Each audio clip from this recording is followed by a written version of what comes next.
नमस्कार, आप देख रहे हैं डीएनएस न्यूज नेटवर्क और मैं हूं प्रेम शर्मा। आज की बड़ी खबर राजस्थान से है, जहां कांग्रेस नेता प्रताप सिंह खाचरियावास के खिलाफ ईडी की कार्रवाई ने सियासी पारा एक बार फिर गरमा दिया है। ये राजस्थान की राजपूताना की धरती है। मेरा नाम प्रताप सिंह खाचरियावास है। मुझे इलाज करना आता है सबका। प्रताप सिंह खाचरियावास ने इस कार्रवाई को लेकर सीधा भाजपा पर हमला बोला है। उनका कहना है कि राजस्थान राजपूताना की धरती है, मेरा नाम प्रताप सिंह खाचरियावास है, मुझे इलाज करना आता है सबका। उन्होंने साफ तौर पर कहा कि वे ईडी की कार्यवाही में पूरा सहयोग करेंगे, लेकिन जिन आरोपों के तहत यह कार्रवाई की जा रही है उनसे उनका और उनके परिवार का कोई लेना देना नहीं है।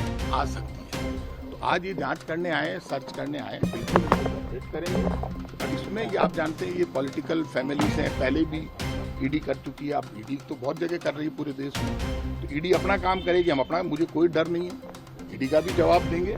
लेकिन मैं ये मानता हूँ कि भाजपा सरकार को ईडी के जरिए पॉलिटिक्स नहीं करनी चाहिए। आज आप जो भी कोई बोलेगा, ये भजनलाल शर्मा ये सरकार ये समझ रही है ना कि प्रताप सिंह डर जाएगा। प्रताप सिंह खाचरियावास ना आज डरा है ना कल डरा है। मुझे इन सरकारों का इलाज करना आता है। फिर कह रहा हूँ कि बीजेपी सरकार कान खोल के सुन ले, ईडी भेज दे, इनकम टैक्स भेज दे, कुछ भी भेज दे, मेरे कोई फर्क नहीं पड़ेगा। सांच को आँच नहीं, हम डरते नहीं हैं। बीजेपी सरकार कर रही है भ्रष्टाचार, जो भ्रष्टाचार कर रहे हैं वो डरे, हम नहीं डरेंगे। इसलिए ये मेरे कोई डर नहीं है। आप लोगों को कोई चिंता करने की जरूरत नहीं, मुझे सब काम करना आता है। जो एजेंसी आई है उसको तो केंद्र की भाजपा सरकार है, ऊपर डबल इंजन की सरकार है, ऊपर बीजेपी की सरकार है, नीचे बीजेपी की सरकार है। तो भजन नहीं, आज तक कोई नोटिस नहीं मिला है मुझे। गलत बात। मेरे को या मेरे परिवार को ईडी ने कोई नोटिस नहीं दिया। डायरेक्ट सर्च करना मैं गलत मानता हूँ। आप हमें नोटिस देते, हमें कोई सवाल खड़ा करते, हमें पूछते, हमारे ऊपर ईडी का कोई मामला नहीं चल रहा है।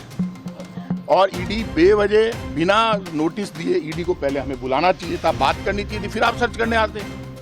आप अचानक सर्च करने आ गए। इस आधार पे कार्रवाई की गई, क्या बताया जा रहा है? कोई आधार नहीं है, उसमें कहीं नहीं लिखा हुआ। मैं आपको झूठा आधार क्यों बता दूं? वो सिर्फ सर्च की कार्रवाई है कि इस प्रेमिसेज में हम सर्च करेंगे।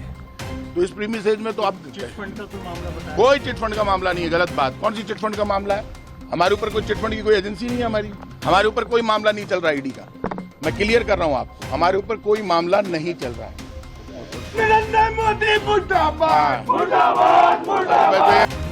खाचरियावास ने भाजपा पर हमला करते हुए कहा कि सरकारें आती जाती रहती हैं, लेकिन ईडी का दुरुपयोग करके भाजपा अपने भ्रष्ट कारनामों को छिपाने की कोशिश कर रही है। इतना ही नहीं, उन्होंने आगे कहा कि जब राहुल गांधी की सरकार सत्ता में आएगी तब भाजपा नेताओं का क्या होगा। वक्त बदलेगा और हम हर साजिश का जवाब देंगे। दरअसल मामला है पर्ल एग्रोटेक कॉरपोरेशन लिमिटेड में 48,000 करोड़ रुपए के घोटाले का, जिसमें खाचरियावास और उनके परिवार की कथित भागीदारी के आरोपों को लेकर ईडी ने उनके 19 ठिकानों पर छापेमारी की है। इस कार्रवाई के बाद कांग्रेस एकजुट होती दिख रही है। पूर्व मुख्यमंत्री अशोक गहलोत ने सोशल मीडिया पर इसे राजनीतिक प्रतिशोध करार देते हुए कहा कि ईडी पहले भी खाचरियावास से घंटों पूछताछ कर चुकी है, क्योंकि वह भाजपा के खिलाफ मुखर रहते हैं। वहीं कांग्रेस नेता सचिन पायलट ने भी कहा कि इस प्रकार की कार्रवाइयां सरकार की प्राथमिकताओं पर सवाल खड़ा करती हैं और यह दर्शाती है कि विपक्ष को डराने का प्रयास हो रहा है। कांग्रेस प्रदेशाध्यक्ष गोविंद सिंह डोटासरा ने लिखा कि खाचरियावास वो नेता हैं जिन्होंने भाजपा सरकार से 100 करोड़ रुपए के आईफा इवेंट का हिसाब मांगा था और अब उन्हें राजनीतिक बदले की भावना से निशाना बनाया जा रहा है। उन्होंने खाचरियावास को कांग्रेस का बब्बर शेर बताते हुए कहा कि वे डरेंगे नहीं, डट कर लड़ेंगे और जीतेंगे। डोटासरा का आरोप है कि भाजपा ने ईडी को अब अपना फ्रंटल ऑर्गेनाइजेशन बना लिया है, जिसका इस्तेमाल सिर्फ राजनीतिक प्रतिद्वंद्वियों को दबाने में हो रहा है। देश की राजनीति में जांच एजेंसियों की भूमिका को लेकर लगातार सवाल उठते रहे हैं। अब देखना यह होगा कि इस मामले में आगे क्या मोड़ आता है और क्या सियासत का ये संग्राम और भी तेज होगा। अगर आपको यह खबर पसंद आई हो तो वीडियो को लाइक करें, अपनी राय कमेंट में ज़रूर बताएं और चैनल डीएनएस न्यूज़ नेटवर्क को सब्सक्राइब करना बिल्कुल न भूलें।